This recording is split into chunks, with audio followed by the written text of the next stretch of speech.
Welcome back to Rebels Revisited. This is my last episode from this bedroom, you guys. Won't you miss it? Say goodbye to the Tatooine poster. And for old time's sake, let's listen to the chair. Ah, memories. But while I might be leaving home, Hera is coming home. This is Homecoming Revisited. At the beginning of this episode, the Rebels have a problem.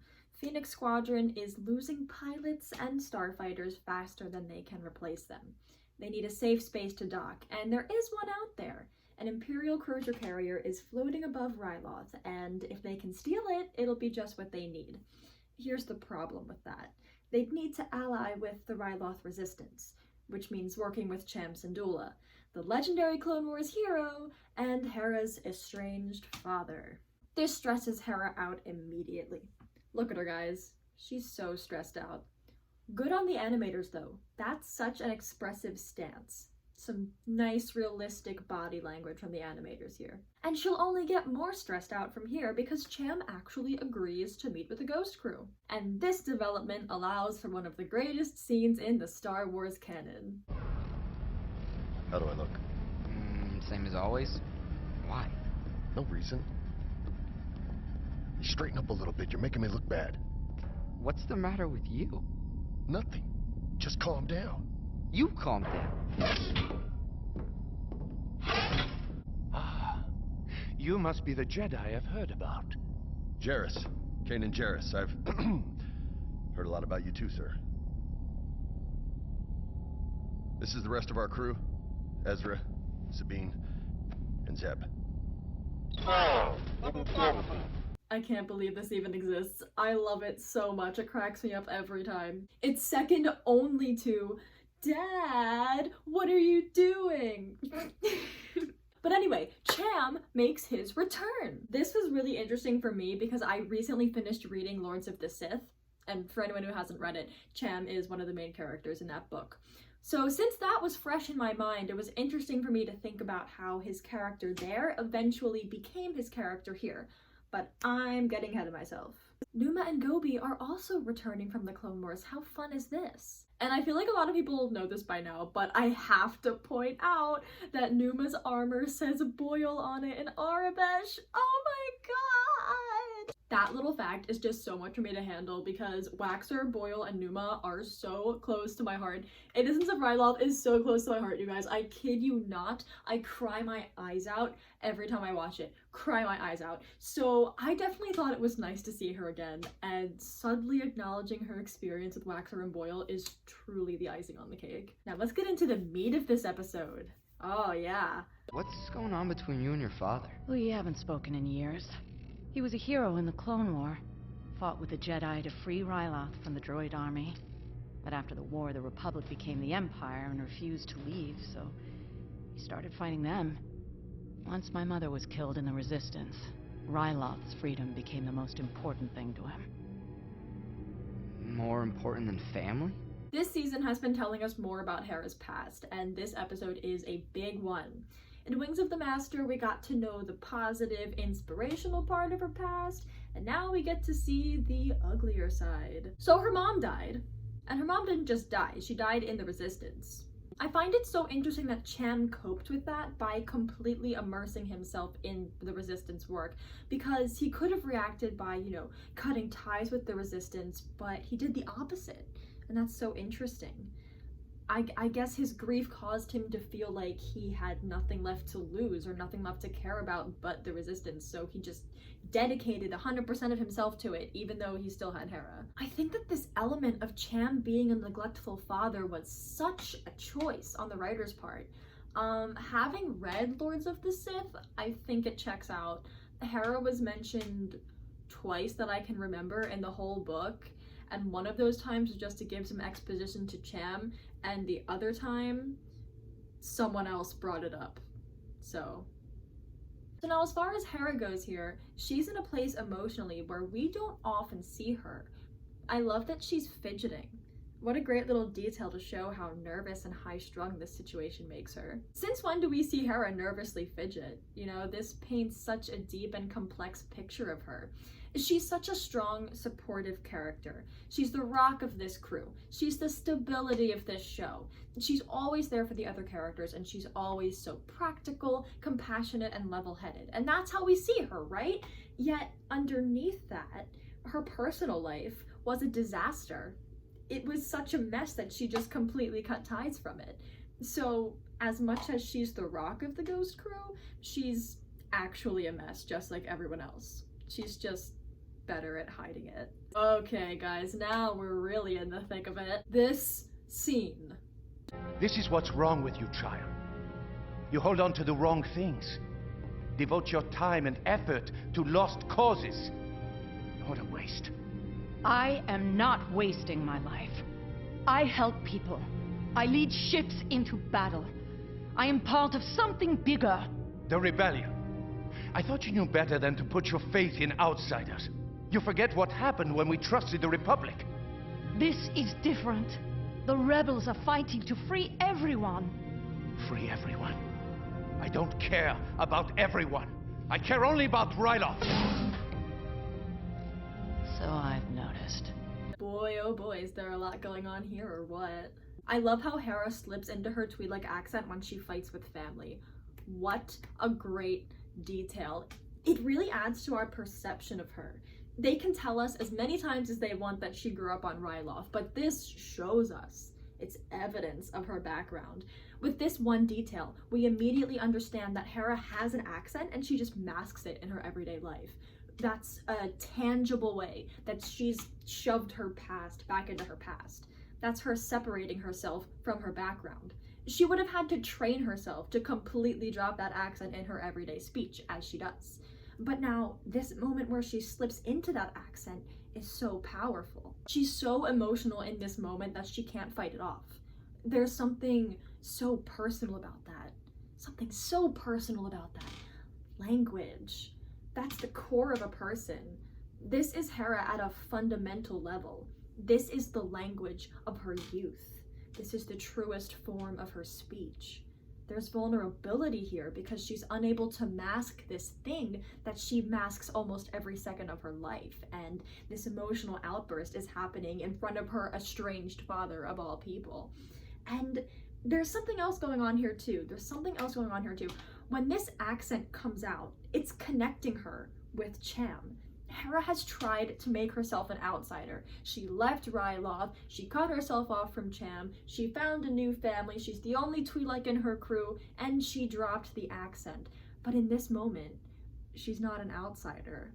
She's speaking the same way Cham is, and that shows that they're still connected and that they still affect each other, no matter how much Hera tried to distance herself. Now, I have to say, it's interesting that Cham and Hera are at odds because Hera decided to dedicate herself to the rebellion instead of the Free Ryloth movement. I'm about to talk about Lords of the Sith, but this is not a major plot point. It's more of a point in Cham's emotional arc, so I don't think it's a huge spoiler or anything, but just in case you haven't read the book and you want to know absolutely nothing about it, I'll say now, I'm gonna talk about the book. So in Lords of the Sith, the topic is touched on of the Free Ryloth movement not being enough to actually free Ryloth.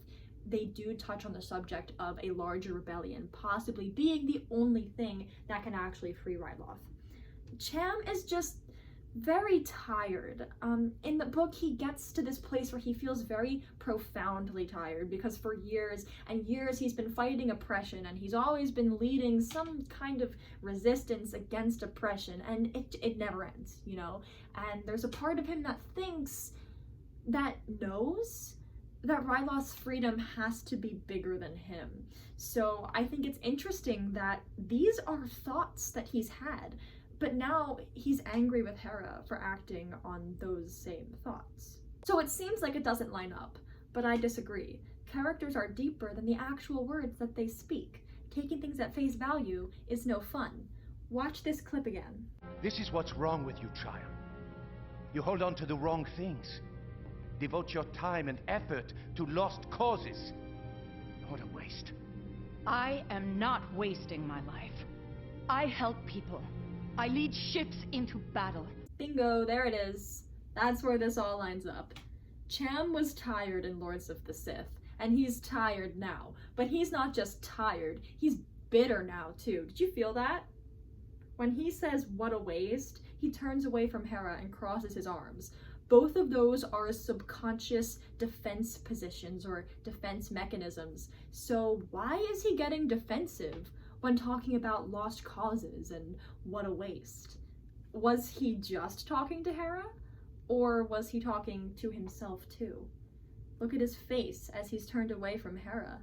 His expression doesn't match his words. He doesn't look angry. He looks wounded. He is being a major jerk to Hera though. He's very closed-minded overall, being very difficult. Again, there's a bitterness here that kind of feels like it's more personal to himself. You know, there's a bitterness that's not completely related to Hera. And of course, you know, he does have his anger towards Hera. He does have his bitterness towards Hera because when she left, it broke his heart, of course. But like, it just feels like there's something a little bit beyond that here. If you read my review of Lords of the Sith, you know the ending really hit me. You know it resonated. So yeah, that book was pretty heavy by the end. It was a rather distressing ending. Obviously, Cham had to survive that distressing ending because he's in this episode, which means Cham went through an experience that left him pretty distraught. It's enough to leave a person pretty jaded. Now, obviously Cham has been through stuff before that. Take the Clone Wars, right? He had to see and experience the sort of oppression his people were under. He led the fight for their freedom, and that's taxing enough for one lifetime, but then he had to do it again, and he lost his wife in the conflict, so that's enough for 2 lifetimes, and that's where we see him in Lords of the Sith. But there's a spark to him in Lords of the Sith that feels a little dimmer in Rebels. So I will say, with the events of Lords of the Sith resting on top of the rest of his life, I can see why he'd be jaded like this and why he might be acting like such a jerk. Man, Cham is such an interesting figure, and this episode really gets into the facets of him. And we definitely get into that in like the middle of the episode, the middle and like the end of the episode. The Ghost Crew and Cham had come to an agreement on working as a team. Rather than blowing up the Imperial carrier like Cham wants to, they agree to help the Ghost Crew steal it for Phoenix Squadron. However, Cham betrays them. Cham, Numa, and Gobi secretly plan to blow up the carrier anyway! Here is the thing about Cham Syndulla, and this completely lines up with what we already know about him. He is an amazing leader. He is an inspiration. He's heroic, yes. But he is not a black and white good or bad character. He's also conniving, intelligent, but in a manipulative way. He's willing to use other people to his own benefit, no matter what happens to them. To him, they're often just another unfortunate casualty of the war. Lords of the Sith leans into that contrast pretty heavily, actually, so that's probably why I noticed it so clearly here. But yeah, Cham is a very interesting character, for sure. Also, this situation must just be the worst for Hera, right? She was probably expecting Cham to betray them. She made it clear that she never trusted him. The rest of her crew befriended Cham, Numa, and Gobi, while Hera was just like sitting back watching it happen, probably just knowing that they'd get stabbed in the back. It's like, you hope Cham will prove her wrong, and then he doesn't. Disappointed but not surprised is like one of the worst things to be. But things don't stay that way, and it's really good. Check out these clips here. This is the real turning point of the episode. Destroy this ship and the Empire will just send another. But if we take it, we can use it to fight them. You haven't been here to see what the Empire has done to our world.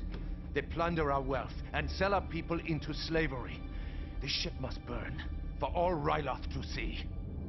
I want freedom from the Empire as badly as you. But this battle can't be won on Ryloth alone. During the Clone War, you didn't just fight for a village. You rallied everyone to liberate the entire planet. You inspired me. The rebellion is no different. But either you couldn't see that, or you didn't believe in me. And that's why I left. Okay, for one thing, the whole "this ship must burn for all of Ryloth to see" thing, that is so deeply sad to me, because where does this come from? You know, why is Cham clinging so tightly to this violent performance? Why does he need to carry this out? What the Empire has done to his people is dehumanizing on the most intense level. The most disgusting, cruel, vile sort of dehumanization possible. And he's been fighting it for so long, for all these years, and he's still fighting. It never ends.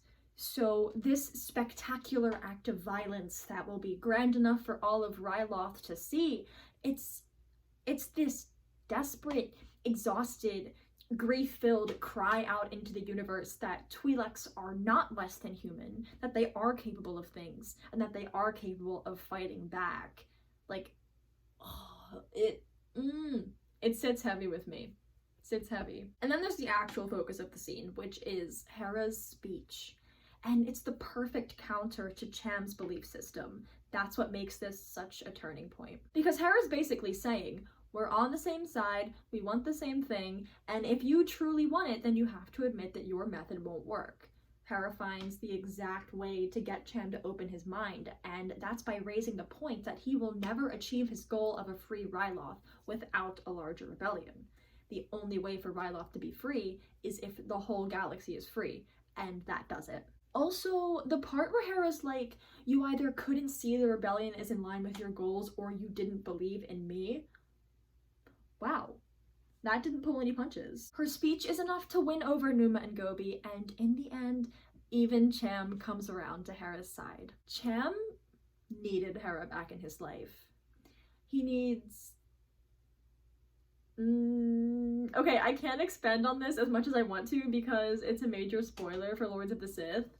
So this thought goes deeper than what I can say here, but you know, like, I'm not gonna drop a spoiler like that just like in the middle of this like random video, but I wish that I could say the whole thought. It's like, oh, it's killing me. I wish I could say the whole thought, but I won't. I'm not gonna spoil Lords of the Sith. I'm not gonna do it. Basically, Cham needed Hera so that her simultaneous pragmatism and optimism could balance him out and keep him on the right path.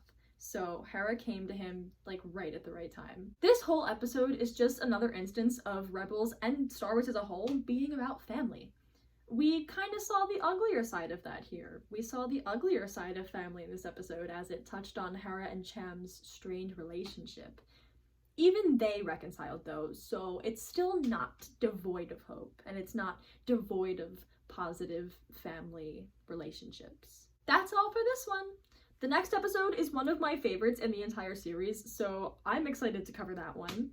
Until then though, thanks for watching, and may the Force be with you always.